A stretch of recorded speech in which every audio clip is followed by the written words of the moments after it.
मंत्री महोदयांनी बाईक टॅक्सीला महाराष्ट्रामध्ये आज परवानगी दिलेली आहे आणि त्या माध्यमातून बाईक टॅक्सीला परवानगी दिल्यानंतर ई बाईक आम्ही ह्या महाराष्ट्रामध्ये राबवणार आहोत। प्रामुख्याने सर्वसामान्य सिंगल प्रवाशांना जी गैरसोय होत होती आणि तिप्पट भाडं द्यावं लागत होतं रिक्षा करता किंवा टॅक्सी करता, तर ते न देता आता बाईक टॅक्सीच्या माध्यमातून सर्वसामान्य प्रवाशांना पूर्ण महाराष्ट्रामध्ये बाईक टॅक्सीचा प्रवास कुठेही करता येईल आणि 15 किलोमीटर पर्यंत त्याचं ते अंतर मर्यादित ठेवलेलं आहे। राज्यात पुन्हा एकदा ई बाईक टॅक्सीचा मुद्दा चर्चेत आलाय आणि याचं कारण म्हणजे परिवहन विभागाने बाईक टॅक्सी करता जारी केलेल्या नियमावलीवर नागरिकांनी घेतलेल्या हरकती।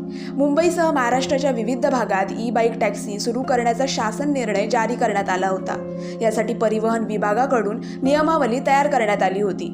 यासाठी 5 जून पर्यंत नागरिकांकडून हरकती मागवण्यात आल्या, ज्यावर आतापर्यंत 10 संघटना आणि 80 नागरिकांनी ई बाईक टॅक्सी सुरू करण्याच्या निर्णयावर हरकती घेतल्या आहेत आणि राज्यात ई बाईक टॅक्सी सुरू न करण्याची मागणी केली आहे, ज्यात रिक्षा आणि टॅक्सी संघटनांनी रोजगाराचा मुद्दा मांडत सरकारच्या निर्णयाला विरोध दर्शवला आहे। देशातील 12 राज्यांमध्ये ई बाईक टॅक्सी सेवा सुरू करण्यात आली होती, त्यापैकी कर्नाटक राज्यात काही कारणास्तव ती बंद करण्यात आली। त्यामुळे आता महाराष्ट्रातही ई बाईक टॅक्सी सुरू होण्यापूर्वीच बंद होणार का? तुम्हाला काय वाटतं? कमेंट करून नक्की सांगा आणि अशाच बातम्यांसाठी पाहत रहा नवा काळ।